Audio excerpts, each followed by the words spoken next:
इससे पहले गाना गाया जाता था वहां पे, और खासतौर पर हमारे ईस्टर्न यूपी में कि होली खेले रघुवीरा, अवध में होली खेले रघुवीरा। यानी इसका आशय था कि अयोध्या में प्रभु रामलला होली खेल रहे हैं और लोग झूमते थे, पूरा गाने के साथ झूमते थे, गांव के गांव। लेकिन बहनों और भाइयों, 500 वर्षों से अयोध्या में रामलला को किसी ने होली खेलते हुए नहीं देखा। पहली बार अयोध्या में रामलला ने होली के आयोजन के साथ जुड़ करके पूरे भारतवासियों को नए भारत का दर्शन कराया है। और इसीलिए तो मैं आश्वस्त हूं कि अयोध्या में अगर रामलला 500 वर्षों के बाद फिर से विराजमान हो सकते हैं, कोई कारण नहीं कि मोदी जी ने 10 वर्ष में भारत को जो पहचान दी है, जो सम्मान दिलाया है, जो सुरक्षा दी है, जो समृद्धि दी है, गरीब कल्याण के जो कार्यक्रम किए हैं, इन सबको ध्यान में रखते हुए मैं विश्वास के साथ कह सकता हूं कि फिर से आएंगे तो। बहनों और भाइयों, ये जो परिवर्तन देश के अंदर दिखाई दे रहा है, दुनिया के अंदर दिखाई दे रहा है, आज भारत के पासपोर्ट की कीमत बढ़ी है। दुनिया के अंदर भारत के पासपोर्ट की कीमत बढ़ी है, भारत का सम्मान बढ़ा है। बड़े गर्व के साथ लोग आज इस बात को मानते हैं कि भारत दुनिया का एक सिरमौर है। लेकिन 14 के पहले ऐसा नहीं था। सीमाएं सुरक्षित हुई है। पहले दुश्मन देश भारत की सीमा में घुसते थे, सीमाओं का अतिक्रमण होता था, सरकारें आंखें बंद कर देती थी। अब कोई सीमा का अतिक्रमण नहीं करता है। मैं तो 4 दिन पहले ब्रिटेन के एक प्रतिष्ठित समाचार पत्र द गार्डियन को पढ़ रहा था। उसमें उसने एक समाचार प्रकाशित किया था जिसमें उसने कहा कि पाकिस्तान के अंदर 2 वर्ष पहले 20 आतंकवादी चुन चुन करके, दुर्दांत आतंकवादी चुन चुन करके मारे गए, और इसका शक पाकिस्तान ये मानता है कि सब भारत ने कराया है। यानी इसका मतलब जिस पाकिस्तान में मुंबई विस्फोट के अपराधी वे आतंकवादी छुपे हुए हो, उस पाकिस्तान में भी अब आतंकवादी सुरक्षित नहीं है। अब दुनिया भी इस बात को स्वीकार करने लग गई है। दुनिया ने भी आतंकवाद को एक समस्या मान लिया है। जो लड़ाई भारत की है, उस लड़ाई में दुनिया आपके साथ खड़ी है। ये चीजें आज दिखती है कि किस ओर भारत ने जैसे जो किया, दुश्मन भी अब भारत की सीमाओं का अतिक्रमण भी नहीं कर सकता, और देश के अंदर आतंकवादी गिरोह कोई आतंकी वारदात करने का दुस्साहस भी नहीं कर सकता। आप देख रहे होंगे ना कि कहीं कोई घटना, अगर स्थानीय स्तर पर कोई पटाखा विस्फोट हो जाए तो पाकिस्तान पहले सफाई देता कि नहीं हमारा हाथ नहीं है, बोलता है ना। और नहीं तो पहले पाकिस्तान सीना तान के बोलता था। आज उसको मालूम है अगर वो करेगा तो मोदी जी का नेतृत्व में जो सरकार है ना, ये पाकिस्तान के अंदर घुस करके ही उनका काम तमाम कर देगी।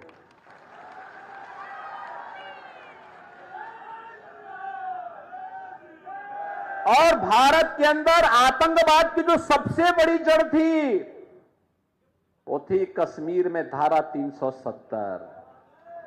हम एक ही नारा लगाते थे ना, एक देश में 2 प्रधान, 2 विधान और 2 निशान नहीं चलेंगे, नहीं चलेंगे। जहां हुए बलिदान मुखर्जी वह कश्मीर हमारा है, यही तो नारा लगता था। और बहनों और भाइयों, जो काम 1952 से लेकर के 2014 तक नहीं हो पाया, वह काम मोदी जी ने एक झटके में 370 समाप्त करके आतंकवाद की ताबूत में अंतिम कील ठोकने का काम भी किया। क्या यह काम कोई और कर पाता? क्या धारा 370 कोई समाप्त कर पाता? 3 तलाक की कुप्रथा को कोई रोक पाता? और बाबा साहब भीमराव अंबेडकर जी के पंच तीर्थ का निर्माण कोई और कर पाता क्या?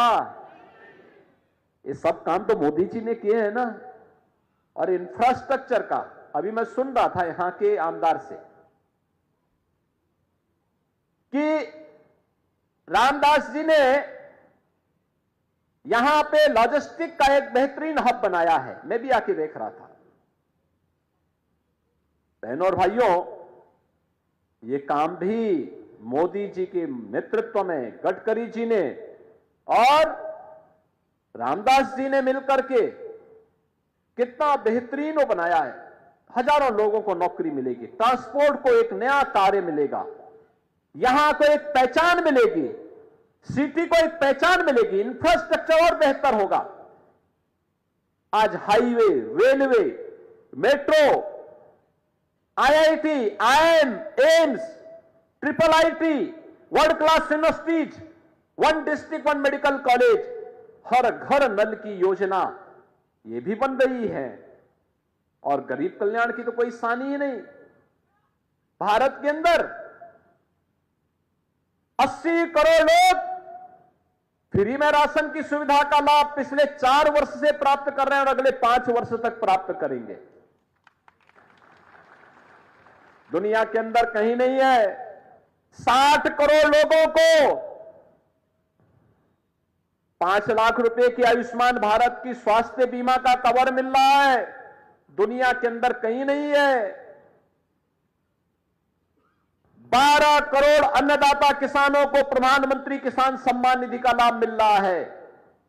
दुनिया के अंदर कहीं नहीं है, अकेले भारत के अंदर है। 12 करोड़ गरीबों के घर में शौचालय बन गए हैं। 10 करोड़ घरों में उज्ज्वला योजना का फ्री में LPG का सिलेंडर प्राप्त हो गया है। करोड़ों परिवारों को जनधन का अकाउंट मिल गया है। करोड़ों नौजवानों के आर्थिक स्वावलंबन के लिए कहीं पे स्टार्टअप की योजना, कहीं स्टैंड अप की योजना, कहीं PM विश्वकर्मा की योजना, कहीं ODOP की योजना ने एक नई क्रांति की है। और बहनों और भाइयों, पहले 4 करोड़ गरीबों को सिर ढकने के लिए PM आवास योजना का लाभ मोदी जी ने दिया और फिर रामलला को भी एक भव्य आवास अयोध्या में राम मंदिर के रूप में दिया है। हुआ है ना ये सब काम? एक सब हुआ है ना? आप मुझे बताओ, क्या ये 3 तलाक को कांग्रेस के लोग समाप्त कर पाते? और ये सपना तो सरदेव बाला साहब ठाकरे जी का भी था ना।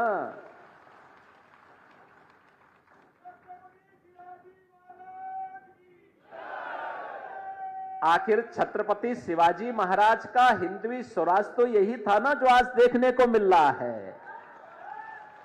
यही तो था कि हमारा अपना शासन होगा, भारत का अपना शासन होगा, भारत के आराध्य देवों का सम्मान होगा, भारत की बेटियों को सुरक्षा प्राप्त होगी, भारत की सीमा को, भारत को समृद्धि की नई ऊंचाई तक पहुंचाने का काम करेंगे। यही तो कहा था। और उसी भाव के साथ आज मोदी जी काम कर रहे हैं। बहनों और भाइयों, मोदी जी के नेतृत्व में आज भारतीय जनता पार्टी और NDA की हमारी सरकार भारत को दुनिया की एक वर्ल्ड पावर, ग्लोबल पावर के रूप में स्थापित करना चाहती है। वह है विकसित भारत। विकसित भारत के लिए विकसित महाराष्ट्र भी चाहिए। विकसित महाराष्ट्र के लिए विकसित नागपुर भी चाहिए। हर जनपद को, हर गांव को विकसित बनाना है, आत्मनिर्भर बनाना है। और इसके लिए सबसे सशक्त माध्यम कोई बनेगा तो सरकार बनेगी। सरकार, नेता भी होना चाहिए, नीति भी होनी चाहिए और नियत भी होनी चाहिए। क्या विपक्ष के पास नेता है? क्या न नेता है, न नीति है और न नियत ही है। यही स्थिति है ना। और बहनों और भाइयों, हमारी सहमति असहमति हो सकती है। हम लोग, सुबोध जी और मैं दोनों लोग सांसद थे 1999 में भी साथ साथ थे। वे अलग पार्टी से थे, मैं अलग पार्टी से था। 2004 में भी हम साथ साथ सांसद थे। रामदास जी और मैं 14 में मैं भी सांसद था गोरखपुर से, यूपी से, और रामदास जी भी थे। वे 19 में सांसद बने, मैं 17 में उत्तर प्रदेश के मुख्यमंत्री के रूप में मुझे भेज दिया गया। और बहनों भाइयों, 25 करोड़ की आबादी है यूपी की। आज आप देखो, भाजपा की वहां सरकार आने के पहले वहां दूसरे तीसरे दिन एक बड़ा दंगा होता था, कर्फ्यू लगता था। आज हमने कर्फ्यू पे ताला लगा दिया, कर्फ्यू लगता नहीं वहां। अब कर्फ्यू नहीं लगता है। पिछले 7 वर्ष में यूपी में कोई दंगा नहीं हुआ। अनुमान करिए, यूपी में कोई दंगा नहीं हुआ। यहां पे तो आपने देखा ना, हमारे 3 संतों की हत्या कर दी गई थी पालघर में। और यूपी में कोई नहीं कर सकता। उसको मालूम है, कोई करेगा उल्टा टांग देंगे उसको। बहनों और भाइयों, 25 करोड़ की आबादी है और कोई कर्फ्यू नहीं। धूम धड़ाके के साथ कावड़ यात्रा निकलती है वहां पे शिव भक्तों की। करोड़ों लोग भाग लेते हैं कुंभ में, करोड़ों लोग भाग लेते हैं। और यही नहीं, अयोध्या धाम में इस समय रामलला का दर्शन करने के लिए लाखों श्रद्धालु प्रतिदिन आ रहा है। कहीं कोई संकट नहीं। और इसीलिए बहनों और भाइयों, मैं आया हूं। देश की जो आवाज है, राष्ट्र की आवाज को महाराष्ट्र की आवाज के साथ जुड़ जाना चाहिए। दोनों आवाज एक होनी चाहिए। छत्रपति शिवाजी महाराज का तो यही सपना था। उस सपने को साकार करने के लिए यही हमारा हिंदवी स्वराज है। हमारा हर भारतवासी सुरक्षित होगा, हम सुरक्षित भी होंगे और समृद्धि की नई ऊंचाई को भी प्राप्त करेंगे। और उसी को प्राप्त करने के लिए आज 2024 एक अवसर फिर से हमारे पास आया है। देश की आवाज एक ही है। फिर एक बार मोदी सरकार, फिर एक बार मोदी सरकार। और अब की बार 400 पार। तो 400 पार के लिए महाराष्ट्र की सभी सीटों पर भारतीय जनता पार्टी, शिवसेना और एनसीपी, इन तीनों का जो एक गठबंधन है, इस गठबंधन को, एनडीए गठबंधन के प्रत्याशियों को जीतना होगा। उसको आपका आशीर्वाद मिलना होगा। भारतीय जनता पार्टी ने आपके जो वर्तमान में खासदार हैं, श्री रामदास जी तरस, इनको फिर से प्रत्याशी बना करके आपके बीच उतारा है। और बहनों और भाइयों, चुनाव के दौरान यह मानना कि प्रत्याशी घर घर आए, ये कठिन होता है। आप सबको रामदास स्वयं बनना पड़ेगा। चुनाव तक 19 अप्रैल तक बनेंगे, 26 अप्रैल तक बनेंगे।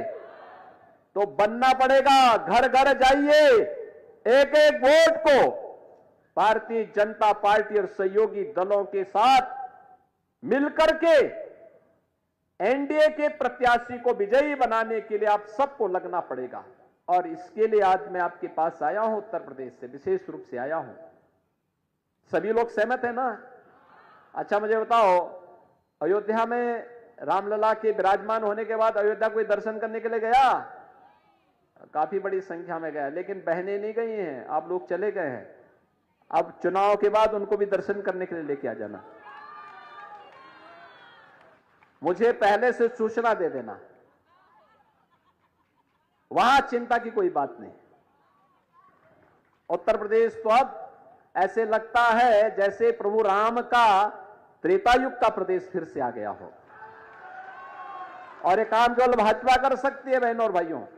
और इसीलिए मैं आपके पास आया हूं आपसे कहने के लिए, रामदास जी को भारी बहुमत से विजयी बनाने की अपील करने और मोदी जी को तीसरी बार भारत को पहले 3 वर्ष में तीसरी बड़ी अर्थव्यवस्था बनाने के लिए फिर से देश की सत्ता सौंपने का आह्वान करने के लिए आपके पास आया हूं। सभी लोग सहमत हैं? सभी लोग सहमत हैं ना? सभी लोग सहमत हैं?